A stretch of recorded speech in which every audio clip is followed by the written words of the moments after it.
everybody. Thank you so much. You're back again with Fiftysomething Love. I am Diane Brandon Moody.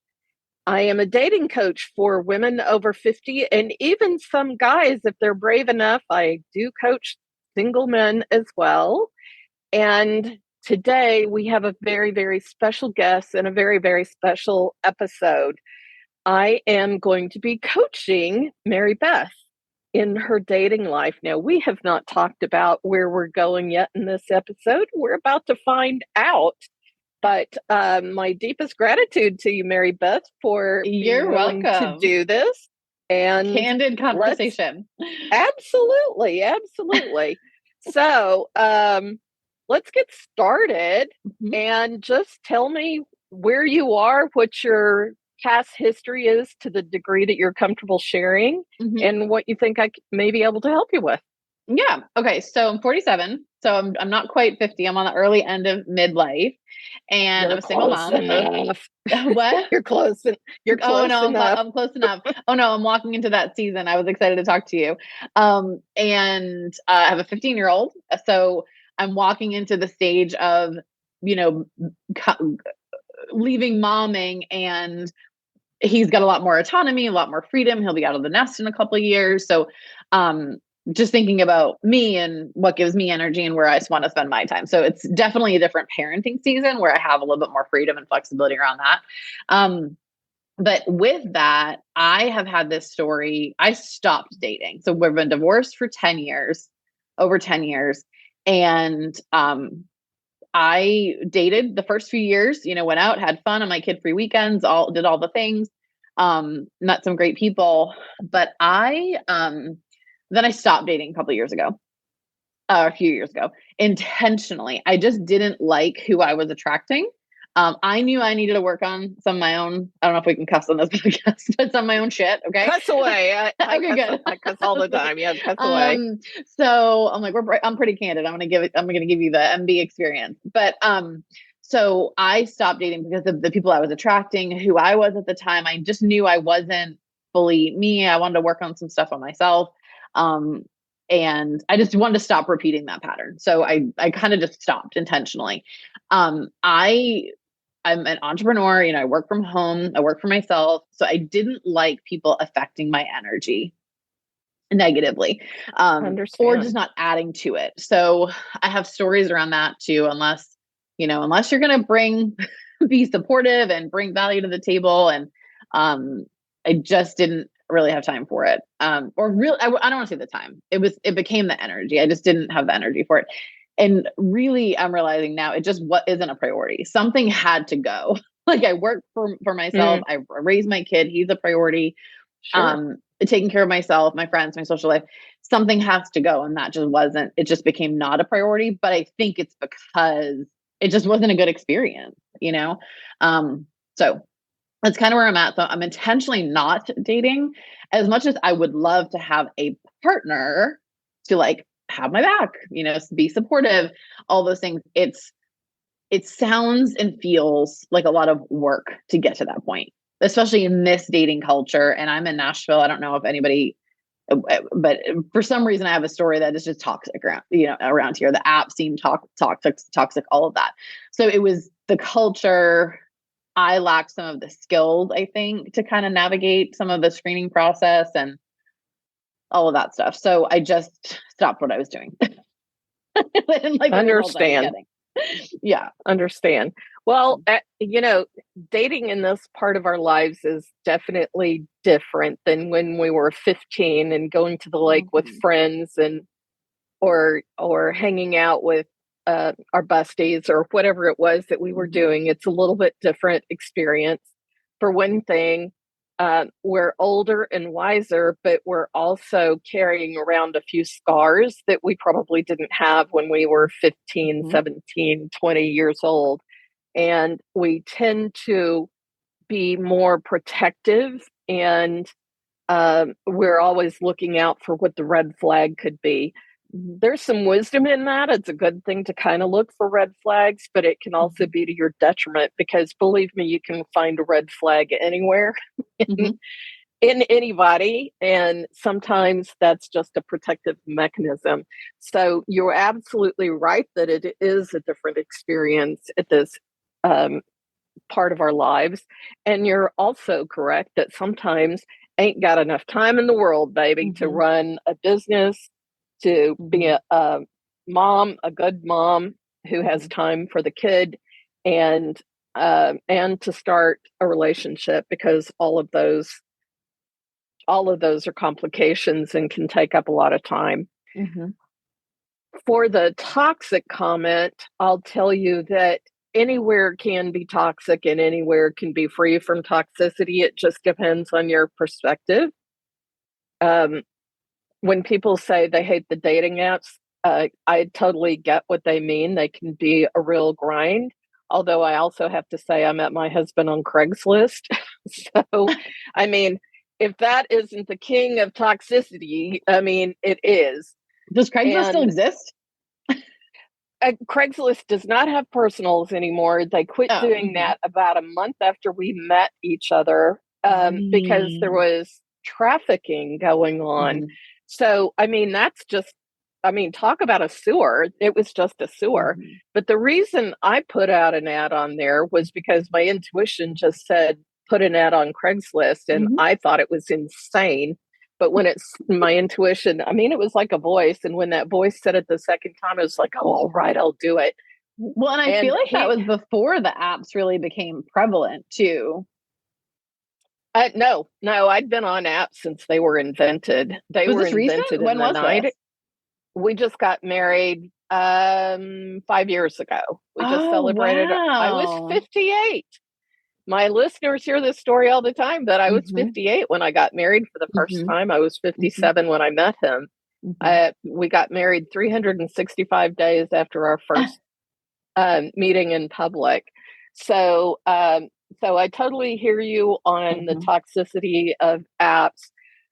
What changed for me in that moment was I was in such a good place when I got all those the ad that I wrote had 300 responses overnight. And I was in a good enough place that the toxic ones, all I had to do was go delete, delete, delete, delete, and chuckle. Like, oh, brother, does he think that works? And delete, delete, delete. I didn't carry it with me anywhere because it wasn't my burden to carry. I realized that what they weren't doing was talking about me. They thought they were talking about me, but they weren't talking about me because they didn't know me. They didn't know who I was or anything like that. And it was projection on their part. So when I was finally able to realize that and not take it personally, the kind of stupid things that were being said, that's when I was more available to meet somebody who was worthwhile. So you are right. There is toxicity, and it's out there, and it's out there on the apps. I do encourage people not to rely solely on the apps. There are a whole lot of people out there that they will tell you they hate those apps, and yet all day long they're on their phone and they're doing this, and they're getting madder and madder and madder, and they're just like punching it like it's, a punching bag. They never step away from it because they're not sure what to do. So my question to you is, do you ever meet anybody in person? Do you know how? Do I know how is a different question.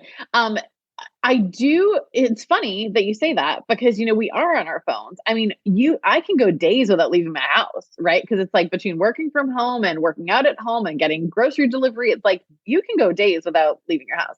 So it's funny. I'm very friendly and outgoing and a nice lady, generally speaking. So like I would typically talk to people. I know I ran into somebody at Home Depot. We were looking for the same thing, that those water nozzle covers, the insulated covers when the pipes were going to freeze. And it was a guy. I had no interest in him or at all, but we were like literally walking around together. He's like, "Are you looking for the same thing? Am I looking for the same thing?" So we were trying to find it. So yes, I think I do like talk to people in public. Lots of people through friends and, friends of friends. And, but here's what's funny about, do you know how to? That's a different conversation, because am I looking for it? Am I attracting it? Do I know how to like flirt or whatever? So you know, I'm always kind of like aware if I'm interested in someone. If you give me something to be interested in, even like dude in Home Depot, I had zero interest in him, did not have any kind of like chemistry or see him as a possibility, did not even check to see if he had a ring on his finger, none of that. So, and someone said to me recently, it's so interesting. I'm sitting with, I've been hanging on to it. I don't really want to hang on to it. He said, you miss opportunities because you don't pay attention. And I think that that is such a bullshit statement because number one, I create my own opportunities. Like any opportunity I missed is not meant for me. Right. So it's like, I just believe like if there's a chemistry or connection or something like that, then I'm going to pick up on that. Like for me. Right. So like I create my own opportunities. Like I just think that that's a passive way. Like you miss opportunities. That's a passive fucking way of thinking. So anyway, but continue. I don't think I do know how to talk to people in public. So you can go ahead and elaborate on that if you want to. Well, my first question then about this topic is, are you really interested in meeting someone at this stage of your life, or are you waiting until your child is a little bit older and a little more? Because that will set up a contradictory pattern within us. If you're saying, Right. yeah, I really do want to meet someone, Mm-hmm. but I'm not leaving my house for days at a time, which I Mm-hmm. get into that pattern myself. Sure. I totally understand it. Mm-hmm. It's very easy, especially since Mm-hmm. COVID. It's so easy to set up your life so you just don't even have to walk out the Mm-hmm. door. Oh, in But the Amazon Prime era, I mean, I think that's the way of a lot of people. So also they're not leaving yeah, their houses either, you know. So right. so to answer your question, am I interested in meeting someone in this point in my life? I have, yeah, it's complicated. Yes and no. I've had this story that I will just wait until Henry, like my son's name is Henry, until my son is older, and out of the house but he kind of is like, he's 15. We have so much free time. I have so much independence. Even when I have him, he's off doing other activities. And, so it's not that I don't have the time. So it's one of those things I'm not looking, there's parts of it that I'm not looking for. I'm not looking for to blend a family. So I don't want little kids. So do I want a partner? Sure. I would be open to a partnership, someone for me to enjoy. I don't need a dad for my kid. He's got a great dad. You know, I don't need to pay my bills. I'm pretty successful on my own. Like I've got all that handled. I want a mental and emotional partner for me. So I'm not against it, but I'm not entirely searching for it. Does that make sense? Mm-hmm. Mm-hmm. Yeah, because I've been so guarded around it, but I probably wouldn't turn the right person down. Well, the word guarded has Hmm. me wanting to know what is making you Hmm. guarded. Yeah, I have massive insecurities around external validation, acceptance. I'm getting better with it, and that's one of the things I wanted to work on too. Um, and I know my value, I know my worth, I know I'm a prize. Um, and it's one of those things where it's like I'm willing to stay single until someone else sees that. Do you know what I mean? So, Mm-hmm. um, so guarded, I just have a lot of vulnerability, especially around men. And we won't get into my whole family history right now, but I just haven't, I haven't had a successful relationship until, right? I mean, I haven't had a successful relationship. And, there's an, I haven't had men stay or any man that I can count on to be there, to be like, I've got you, like thick and thin, like I've got you, I've got your back. Like I just haven't had that. And so part of it is it's hard to say. I'll skip that for a second, but just the vulnerability. I don't like vulnerability. I like being in control. I like the controllables and not having that you know, affecting my energy or the variable or, um, I think I like the controllables. So I just don't like the vulnerability. I don't want to get hurt. Well, I would say most people don't. Yeah, And sure. that's a good thing to recognize because most people don't. Mhm. Unfortunately, when you put yourself out there for love, you do give another person the power Mhm. not to hurt you, because how you take it is a great deal of it. How Mhm. you handle whatever they say or whatever they do or wherever they go, if they go away or something, how you handle it has a lot to do with it. But um, there is always a risk. I don't know. Do you watch The Golden Bachelor at all? Did I've you caught watch it? pieces of it, but I don't watch it now. Again, Yeah, things that affect my energy. I stopped watching reality television. I have never watched The Bachelor ever in my life. This year was all about our age group. I wanted to watch it to see if there was anything I liked about it. And there were parts of it that I liked and parts of it that I thought was garbage. And the fact that they're getting divorced already doesn't surprise me a hell of a lot. But the one thing that I remember that was sticking out is one of the women, and I forget her name, Faith, it may have been Faith, just kept saying over and over again, I don't want to be hurt. I don't want to be hurt. I don't want to be hurt. You know what, sister? Nobody wants it, but sometimes that's the game. You kind of have to be willing to put yourself out there and know that you'll survive. You may hate it for a while. You may be hurt. They may not be the person you think they are in the beginning. Things may change, but it's kind of like the toll road to get from singleness to partnership, however you define partnership. There's kind of a toll road that goes between them.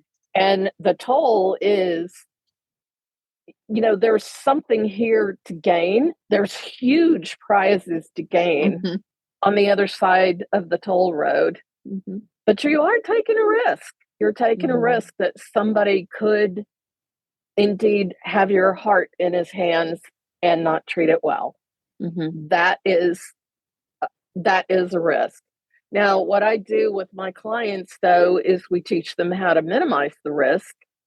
One of the things that I see that happens most often is we women, we evolved in an age where it's only been in the last 70, 80 years that a woman could survive with a child on her own.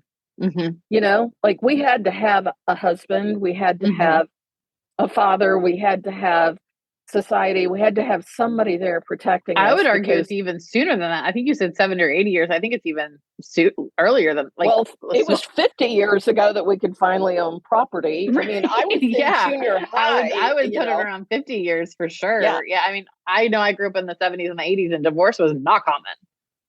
Yeah. So, we were at a stage where we just kind of had to accept our fate because we had to put up with it. And thankfully, we don't have to do that as often anymore. So as a result of all that evolving from cave women all the way on, we tend to attach, and we attach very quickly. And especially if sex is involved, we really attach quickly because of oxytocin. When one has a sex with, the oxytocin flows and you're chemically addicted in a way. So there are reasons why we tend to want to bind quicker. And the single best advice when people ask me for the single one thing I would say is, girl, you got to take your time in getting to know someone. People will say, oh, it's love at first sight. I don't believe in that. There's attraction at first sight, but even love, you don't know if you can trust someone that quickly. I think it takes a year, which is why it took us 365 days, because he knew on the third date. He was ready to get married on the third date. And I was like, damn, boy, we're not moving that fast at all. But, you have to take your time over developing someone, over time, developing the attraction, developing the trust, because otherwise you won't have it. And still, you could get hurt because that's what love does. The good side of love is amazing. The downside of love is you could get hurt. And unless you're going to stay in your house in bubble wrap, life is like that. Human existence is just like that. Yeah. And I think I just want to add to that too, because I also think that it's part of like finding the person that's worth taking that risk with. So it's like, unless you meet my like non-negotiable, then until I see your value matches mine, like I don't think I want to take the risk, because that's where I'm at. That's a little bit of a cart before the horse, because how do you know that they meet all your non-negotiables until you've spent some time with them? Yeah, there are some things like if you are not interested in a smoker under any Right. circumstances and the dude says he smokes, well, okay, you can rule him out pretty quickly. There's a Well, and lot of again, people that it's like feel what that you way. said. It's like what you said, to go back to what you said, it's getting to know somebody. So like you can get to Right. know somebody as a friend or a person organically before you start dating them. And that's kind of like when you're talking about meeting people out in public or through friends or whatever, like I can be around someone as a friend and as a human, and kind of improve my own screening process. Yeah, and some of it can only be done in partnership and relationship over time.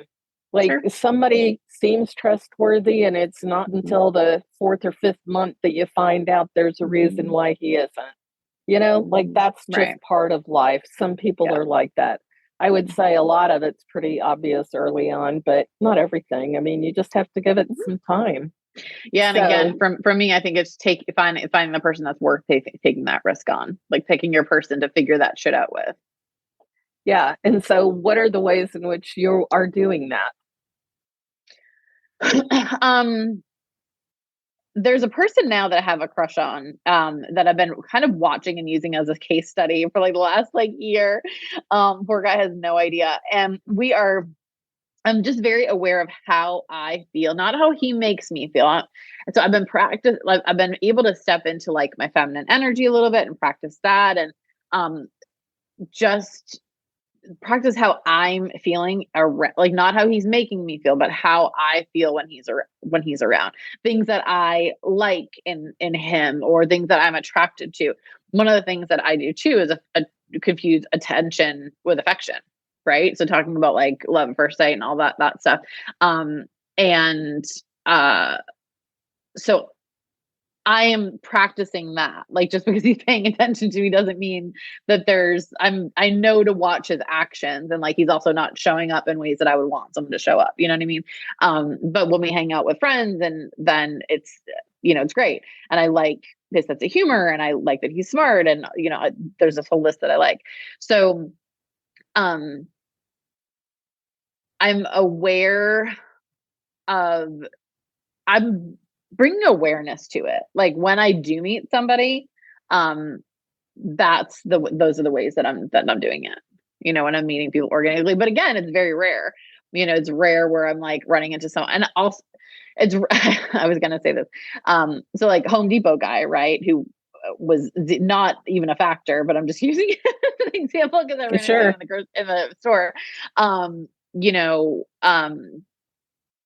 Anyways, that I don't even know where I was going to say that, but there was nothing there. So I think it's rare. And I think where I was starting to say, like, I'll run into the grocery store, but I'm always in a hurry. I'm always in a hurry. So I'm not searching like the needle in the haystack kind of deal. Um, uh, so there's not a lot of ways that I'm doing that, to be honest, to be real transparent. So, I would love to give you an assignment if that's okay as we wrap up for the day. Is that okay with you? Yep. Okay, I would love for you to do this with three different guys with no outcome. We're not doing this for an outcome, we're doing this for practice. Okay. Okay. Mm-hmm. I want you to flirt in person with three guys, including the one you have a crush on. So, Okay. see, here's the thing that not very many women realize, and that is a guy will not usually approach a woman if he may be interested in, but he doesn't usually approach a woman if he doesn't have a clear runway. And what does a clear runway mean? Some sign that you could be interested and you won't flame him if he asks you for coffee or something. Mm-hmm. And knowing today's culture, I totally understand it. I mean, it takes a lot for a guy to ask a woman out. And then when a woman bites his head off, which happens in places, that makes him reluctant to do it to the next one. And that's a guy with a strong personality. We're not even talking about the shy ones or the Mm-hmm. introverts. I'm just talking about a regular guy. So my suggestion is that you flirt with them a little bit. What's Mm-hmm. the worst thing that can happen? Absolutely nothing. That's the worst thing. So how would you flirt? You can ask him a question and smile. You can ask him his advice on something and smile. You could tilt your head like that. This is a vulnerable place on the neck. Oh, that's right. Can't see us, but this is a vulnerable place. So if you tilt your head, he may not even know he's recognizing it, but that's what it is, that he's doing. He's recognizing that. But the smile you can ask anything. If you're at Starbucks and the guy behind you, which means you have to get out of your car and go inside, the guy behind you is there. You can turn around and smile and say, I usually get an almond latte. What are you having? I might want to try something new. And that's all you have to do. Now, there may be 100 reasons why he's not interacting with you that have nothing to do with you. He could be married. He could be gay. He could be super busy. He could be in his phone. He could be ill. There's a million reasons why he may not interact that have nothing to do with you. But that is giving a clear runway. It's a clear sign that, you know what, I might be interested in you. And then, if you're sitting down and he comes and says, is this seat taken? Well, only by you. Sit down, have a seat, and smile. And that may sound like it's a really hard thing to do. It just takes a little bit of learning how. I used to travel to New York a lot about 7 years ago, and I had every guy eating out of the palm of my hand. I wasn't looking for an attachment because I didn't live there. I just traveled there like 12 or 15 times in a couple of years. But it was a lot of fun for me just to flirt and have every waiter just eating out of my hand whatever I wanted, every bartender, every guy I ran across.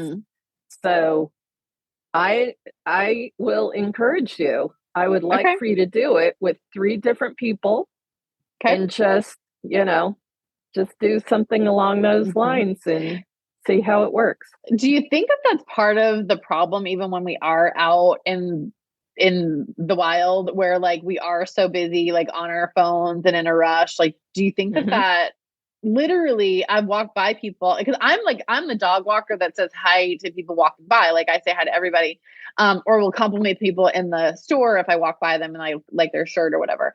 So, but I think people are so busy and their heads are always down, looking at their phone, going a million miles an hour. I say that we're in a chronic stress epidemic. We're overbooked and overrushed.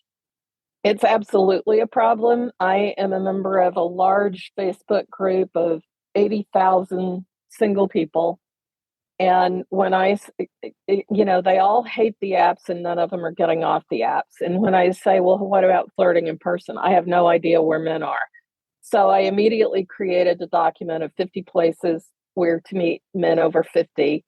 I have shared it, and I'm not kidding, 500 times so far. Yeah, and I haven't. Because I'll go to some of your places and I'll find 3 guys to flirt. They all act like this is news. Our grandmothers are going, what the hell? I mean, these are easy. This is not hard stuff.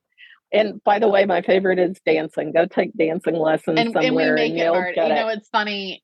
It's not hard. It's simple. Our shitty thoughts make it hard.